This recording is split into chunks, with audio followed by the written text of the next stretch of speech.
So welcome back to another video. This is TeamOverclocked bringing you guys a $700 gaming PC build featuring the GTX 1060.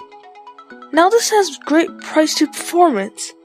Now in terms of benchmarks, this can play all games at 1080p max settings and it can reach 60 FPS in some of those games. So this has very impressive performance for the price. So let's get on with the build. For the CPU, I chose an Intel Core i5-6400 for $180. This is a quad-core chip, which is really important these days since a lot of games really utilize all of those cores. It's also clocked at 2.7 GHz, which is not the best, but it does get the job done well.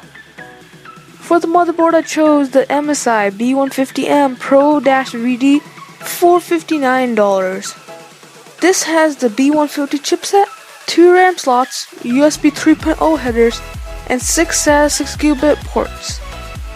So this has everything you need with this build, with some room for upgrades. For the RAM, I chose a G.Skill Aegis 8 GB set for $31. This is a 1x8 GB set clocked at 2133 MHz. Since it's only one stick, you can always get 16 GB down the road if you really want it. And 8 GB is the perfect amount for gaming, and you can edit with this as well.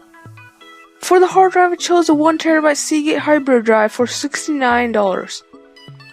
Now this does perform a lot better than a regular hard drive, but it does not perform as well as an SSD, so it does have a really good balance. It stores your most accessed files on the SSD, and then you can always use the rest of the hard drive for your mass storage. The hard drive portion of this does spin at 7200 RPM, which is pretty standard these days. For the GPU, I chose the EVGA GTX 1060 for $250. This has a 1506 MHz clock speed and it travels up to 1708 MHz. It also features 6 GB of VRAM. Now in 1080p and 1440p gaming, this beats the RX 480. And in terms of price to performance, I would say this is a tiny bit better than the RX 480, although it does cost $30 to $40 more. For the case, I chose the NZXT S340 for $65. This is a side window, supports full ATX motherboards, has great cable management options, a PSD shroud, and custom water cooling options, which makes this a really good case. It also looks great and is available in black, white, green and black, and red and black.